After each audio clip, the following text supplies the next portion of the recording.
여러분들 그 롤렉스라는 시계가 있죠. 아주 유명한 시계죠. 명품 시계인데 과거에 우리나라에 그 롤렌스라는 시계가 있었습니다. 그럼 롤렉스와 롤렌스 이런 그 두 개의 시계가 있다고 할 때 롤렌스라는 시계가 그 롤렉스의 상표권을 침해한 것일까요?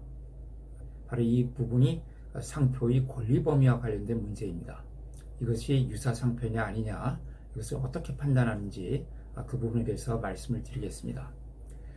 상표의 권리는 어디까지 미치느냐 하는 것은 그 두 가지로 나눠봐야 되는데요. 하나는 그 전용권의 범위가 있고요. 또 하나는 금지권의 범위가 있습니다. 쉽게 말하면 전용권이라는 것은 상표권자인 내가 사용할 수 있는 범위입니다. 상표권자인 사람이 자기의 상표권을 어떤 범위까지 사용할 수 있느냐, 그러니까 내가 등록한 상표와 완전히 똑같은 것만 사용을 해야 되느냐, 아니면 약간 변형해서 사용해도 되느냐 하는 이제 그런 문제고요. 금지권의 범위는 내가 어떤 상표를 등록해서 가지고 있다고 할 때 그와 얼마만큼 유사한 범위까지를 내가 상표권 침해라고 주장할 수 있느냐 하는 이런 부분이라고 말씀드릴 수가 있는데요. 기본적으로 전용권, 즉 상표권자가 사용할 수 있는 상표의 범위는 그 등록 상표와 지정 상품의 동일 범위 내에서 사용을 해야 됩니다. 그러니까 내가 시계라는 상품에 롤렉스라는 상표를 등록을 했으면은 그 시계에는 반드시 롤렉스라는 등록 상표와 동일한 상표를 사용해야 된다는 것이죠. 다만 색채 상표의 경우에, 우리 상표 중에는 색채 상표도 있거든요. 그 색채만 바꾸는 것은 허용이 됩니다.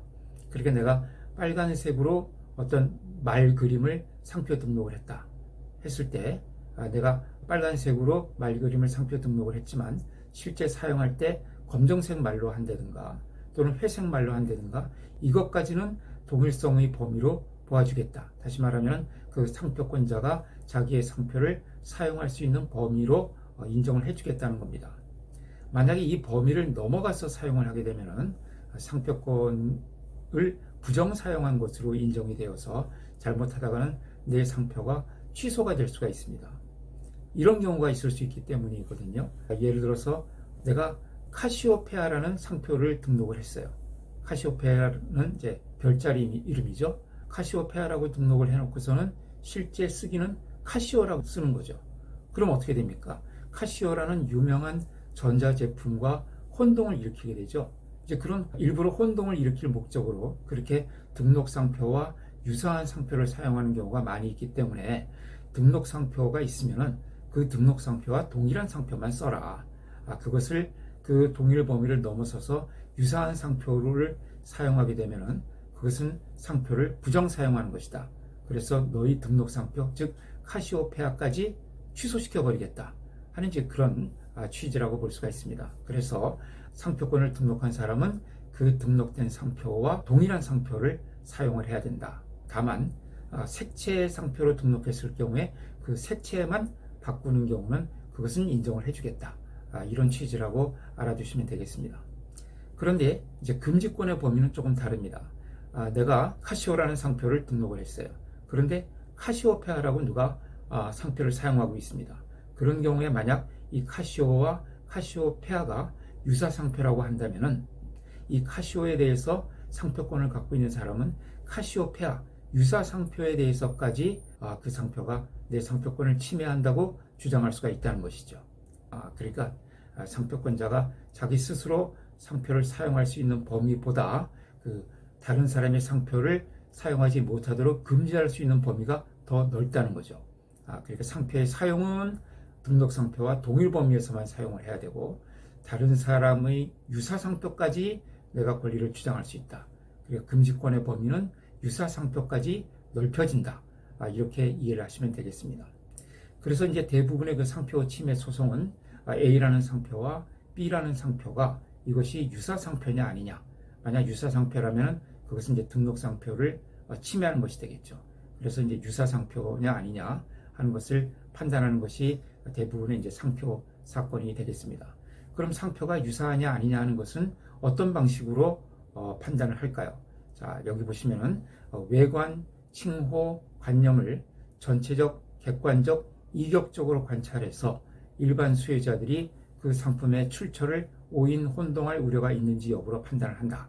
이렇게 되어 있습니다. 그래서 외관, 칭호, 관념. 외관이란 것은 이제 그 상표의 모양이죠. 이것은 주로 이제 도형 상표의 경우에 많이 나타나게 되겠죠. 칭호는 문자 상표의 경우에 그 발음이 얼마나 유사하냐. 이제 관념이란 것은 이제 그 상표가 주는 어떤 사상이나 감정, 이런 것을 이제 말하는 것이죠. 이런 것을 비교해서 판단하는데, 그 판단하는 방법은 전체적, 객관적, 이격적으로 관찰을 한다. 여기서 이제 전체적 관찰을 한다는 것은 그 상표를 전체를 놓고 본다는 겁니다. 그 상표의 부분을 봐서 이 상표의 이 부분과 저 상표의 이 부분이 유사하구나, 이렇게 판단하는 것이 아니라 상표를 이제 전체적으로 봐야 된다는 거예요. 왜냐하면 우리가 상표를 볼 때 되게 그것을 상표를 전체적으로 이렇게 인식을 하지, 그 중에 일부만 뜯어서 보지는 않거든요. 그래서 이게 전체적으로 봐야 된다 하는데, 이제 또 뒤에 보시면은 분리 관찰, 요부 관찰 이런 것도 나옵니다. 그러니까 하나의 상표 중에 상표가 이렇게 두 개로 떨어질 수가 있으면 그것을 분리해서 봐야 된다는 이런 방법도 있고요. 또 이 상표 중에서 아주 주의를 끄는 그런 주요부가 있으면 또 그 부분을 갖고 봐야 된다, 이런 방법도 있지만은, 일단 기본적인 원칙은 상표 대 상표를 그 유사 여부를 판단할 때 전체적으로 봐야 된다는 것입니다. 이게 원칙이고요. 그 다음에 이제 객관적으로 판단하라는 것은 무슨 의미냐면은, 이 판단자의 주관적인 그런 느낌은 배제하고, 가급적 내가 일반 소비자의 입장이라 그러면 어떻게 판단할 것이냐 하는 이런 이제 그 제3자적 관점에서 판단을 하라는 것이죠. 내가 특별히 롤렉스에 대해서 굉장히 관심이 많다고 한다면은 주관적인 판단이 들어갈 수가 있겠죠. 그렇게 판단하는 것이 아니라 일반적인 수요자의 입장에 판단을 해라 하는 것이 이제 객관적 관찰이라는 것이고요. 이격적 관찰이라는 것. 이격적 관찰이라는 것은 그 두 상표가 유사하냐 아니냐를 판단할 때 A라는 상표를 먼저 보고 그 다음에 잠시 쉬었다가 B라는 상표를 봤을 때 유사하게 느끼느냐 아니냐 하는 방법으로 관찰을 해야 된다는 거예요. 이 이격적 관찰에 반대되는 개념이 뭐냐면은 대비 관찰입니다. 대비 관찰은 두 상표를 이렇게 동시에 놓고서 이것을 이렇게 비교해 보는 것이죠. 이 두 상표가 같은지 다른지 이렇게 두 상표를 한꺼번에 내 눈앞에 올려놓고 판단하는 것을 대비 관찰이라고 하는데, 디자인의 유사 여부를 판단할 때는 이 대비 관찰이 원칙입니다. 그런데 상표의 경우에는 이런 대비 관찰을 하지 말고 이격적 관찰을 해라. 그러니까 A라는 상표를 보고 잠시 A라는 상표는 젖혀놓는 겁니다. 젖혀놓고 그 다음에 잠시 쉬었다가 B라는 상표를 이제 들고 보는 거죠. 그리고 좀 전에 제가 봤던 A라는 상표와 유사하게 느낄 것이냐 하는 것을 가지고 판단을 해야 된다는 거예요. 이건 이제 왜 그러냐 하면은, 상표가 우리가 혼동을 일으키는 것은 두 상표를 대비해 놓고서 봤을 때 혼동을 일으키는 그런 경우가 문제되는 경우보다는, 대부분의 경우에는 내가 과거에 새우깡이라는 제품을 한번 먹어봤었는데 여기 새우깡이 있네, 이것이 그때 내가 먹어봤던 새우깡하고 같은 건가 보다, 이렇게 판단하는 경우가 대부분이죠. 그러니까 과거에 봤던 상표와 지금 내가 보고 있는 상표가 유사하냐 아니냐, 여기서 혼동이 일어나느냐 아니냐, 이것이 이제 상표권의 그 유사 여부를 판단하는 기준이 되는 것이기 때문에 소비자들의 혼동도 이제 그런 방식으로 일어나는 거죠. 과거에 봤던 상표와 지금 보고 있는 상표가 유사하냐 아니냐 하는 이제 그런 점에서의 혼동을 판단하는 것이기 때문에 이격적으로 관찰하라는 것입니다. 그래서 이렇게 전체적, 객관적, 이격적으로 판단해라. 그리고 외관, 칭호, 관념 중에서 어느 하나라도 유사해서 오인이나 혼동의 염려가 있으면 그것은 유사 상표다. 다만 어느 하나가 유사하더라도 전체로서 상품 출처의 오인, 혼동 염려가 없으면 이것은 유사한 상표가 아니다, 이렇게 판단한다는 거죠. 그래서 이제 이런 점에서도 전체적인 판단이 중요하다, 이렇게 말씀드릴 수가 있겠습니다. 자, 그러면은 도형 상표의 경우에를 한번 보죠. 도형 상표에서 아마도 제일 많이 문제가 되는 것은 지금까지 보면 폴로 상표인 것 같아요. 폴로 상표를 보면은 유사 상표가 굉장히 많이 있습니다.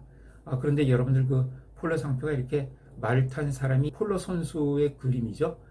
폴로 선수가 말을 타고서 폴로 경기하는, 이렇게 그 폴로 스틱을 손에 지켜들고 있는 그런 형태의 도형 상표인데, 그 말이 왼쪽으로 가고 있는지 오른쪽으로 가고 있는지 여러분들 잘 아시나요? 정확하게 알고 계세요? 잘 모르죠. 그러다 보니까 유사상표가 많습니다. 그러면 만약에 말이 왼쪽으로 가고 있는 것이 오리지널 상표인데 이것을 똑같은 도형을 좌우만 바꿔놓는다고 하면은 그것은 이제 유사상표가 되겠죠. 소비자들이 혼동을 일으킬 가능성이 굉장히 높습니다. 그러면 이런 것은 이제 그 도형의 외관을 비교하는 것이죠. 외관이 좌우만 바뀌었을 뿐이지 똑같은 경우죠. 그런 경우에 유사상표라고 하는 것이고요. 또 푸마 상표도 참 그 유사상표가 많아요. 심지어 푸마 상표의 경우에는 이 푸마의 모양을 또 패러디한 그 더마스라는 뭐 그런 상표도 있고요. 실제 소송이 됐었던 그런 사례도 있습니다. 그래서 푸마의 경우에도 이 푸마의 그 동물 모양이죠. 이 동물의 모양을 비슷하게 변형한 이제 그런 상표들이 많이 있었고요. 또 반면에 우리나라 판례에 보면요, 이 아가타라는 그 제품 그 도형이 있죠. 개를 이렇게 그려놓은 도형 상표인데요. 이 아가타와 스왈로브스키의 그 이제 그 개를 형상을 한 그 펜던트 목걸이가 있는데요. 이 아가타는 스왈로브스키를 상표권을 침해한 것이 아니다 한 판례가 있습니다. 제가 보기에는 이 아가타와 스왈로브스키 도형이 굉장히 비슷해 보이는데 하여튼 우리 판례에서는 이것은 유사하지 않다고 이렇게 판결이 났어요. 이렇게 이제 어느 정도는 그 판단자의 주관이 좀 들어갈 수밖에 없죠. 네. 그다음에 이제 칭호가 유사한 경우로서는 뭐 이 슬라이드에서 보시는 것처럼 M&S와 M&M's, M&M's,라는 것이 아주 유명한 그 초콜릿이죠. 저희 어렸을 때는 이것을 새알 초콜릿이라고 불렀는데요. 제 여동생이 아주 좋아했어 가지고 제가 지금도 기억을 합니다. 이 M&M's,와 M&S, 네, 이것은 이제 칭호, 이런 게 이제 문자 상표죠. 문자 상표다 보니까 이 발음이 중요합니다. 이 발음이 유사하냐 아니냐. M&M's,와 M&S, 이것은 이 칭호가 유사하다고 했습니다.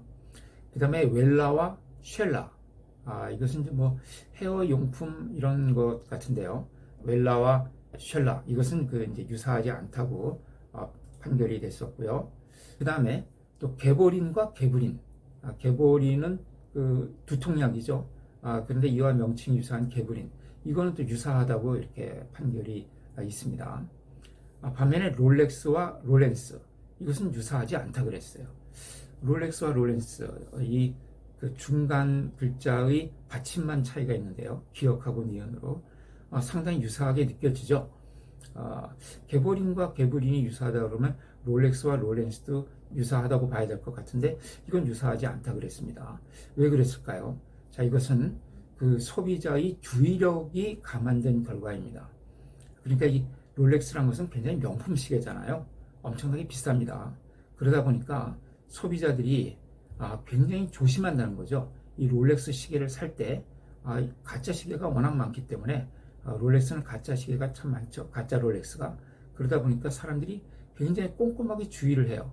그래서 롤렉스와 롤렌스, 이 차이를 구별 못하는 경우는 없다는 거죠. 똑같이 롤렉스라고 해도 사람들이 정말 눈을 부릅뜨고 이것을 가짜인지 아닌지를 확인하는 판인데 롤렉스와 롤렌스 이 정도가 되면 누구나 이것은 다른 제품이다 하고 알게 된다는 거죠. 그래서 무슨 과자에서 M&S와 M&M's 이런 이제 제품의 경우에는 소비자들이 주의력이 그만큼 높지가 않죠. 그런 경우에는 이제 대충 그냥 상표 보고 또는 대충 이렇게 발음을 듣고 사게 되는데 그런 경우와 이 롤렉스 제품은 현저하게 다른 경우죠. 그래서 이 롤렉스와 롤렌스는 소비자의 주의력을 감안할 때 이것은 유사하지 않다. 이렇게 봤던 사례가 있고요. 웰라와 쉘라는 비유사인데 M&S와 M&M's,는 유사다. 이걸 보면요. 칭호에 있어서는 첫 음절이 굉장히 중요하다는 것을 알 수가 있어요. 웰라와 쉘라는 첫 음절이 다르죠. 그래서 비유사로 봤던 거고요. M&S와 M&M's,는 첫 음절이 같죠. 그러면 유사로 판단될 확률이 굉장히 높습니다.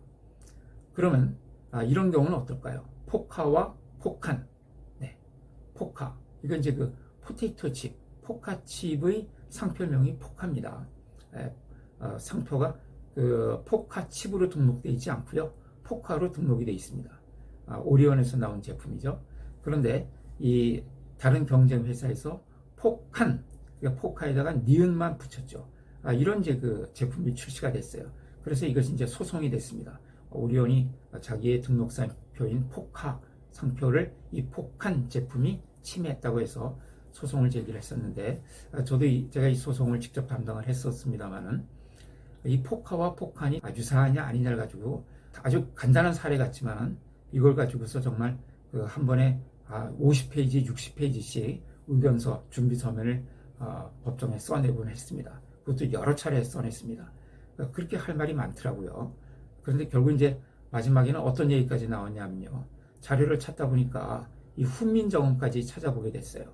훈민정음을 보니까 세종대왕께서 이렇게 써놓으셨더라고요. 니은은 종소리, 그러니까 종성입니다. 초성, 중성, 종성 중에 그 종성 중에서 가장 약하게 나는 소리라고 해놓으셨더라고요. 네, 이런 자료가 나오면은 정말 반갑죠. 이건 정말 권위 있는 자료입니다. 그러니까 이미 훈민정음을 만들 때 이 니은이라는 받침, 종성은 이것은 모든 종성 중에서 가장 약하게 나는 소리다. 그러니까 폭하, 폭한, 이것은 첫 음절이 똑같을 뿐만 아니라 그 다음에 뒤에 비록 그 니은이 붙었지만 이것은 이제 상당히 약하게 나는 소리이기 때문에 소비자들이 혼동하기가 굉장히 쉽다. 이런 이제 뭐 근거로 제시를 해서 결국 폭하는 포카의 유사상표다 하는 이제 그런 판단이 났던 사례가 있습니다. 그 다음에 이제 그 관념이 유사한 경우요. 관념이 유사한 경우는 예를 들어서 왕과 킹. 자, 왕과 킹은 호칭도 완전히 틀리고요. 그 다음에 글씨 모양도 완전히 틀리죠. 그러나 왕과 킹은 관념이 같죠. 관념이 동일합니다. 그래서 왕표와 킹표, 또 임금님표, 이것은 다 유사상표라고 이렇게 볼 수가 있는 거죠. 또 곰을 그려놓고 대한제분이라는 회사의 이제 그 상표가 곰을 이렇게 그려놓고 그 밑에 대한제분이라고 써놓은 것인데요. 그런 이제 그 상표와 그 다음에 그냥 한글로 곰표 해놓은 것, 자, 이것도 유사상표라고 봤습니다. 이 그림과 이 문자, 이것은 완전히 다르지만 이 그림이 나타내고 있는 관념과 이 곰이라는 문자가 나타내고 있는 관념이 동일하죠. 그래서 이것은 이제 유사상표다 하고 이렇게 판단을 했던 사례가 있습니다. 자, 이렇게 상표의 유사 여부는 외관, 칭호, 관념을 전체적, 객관적, 이격적으로 관찰해서 판단한다 하는 점을 알아주시면 될 것 같습니다.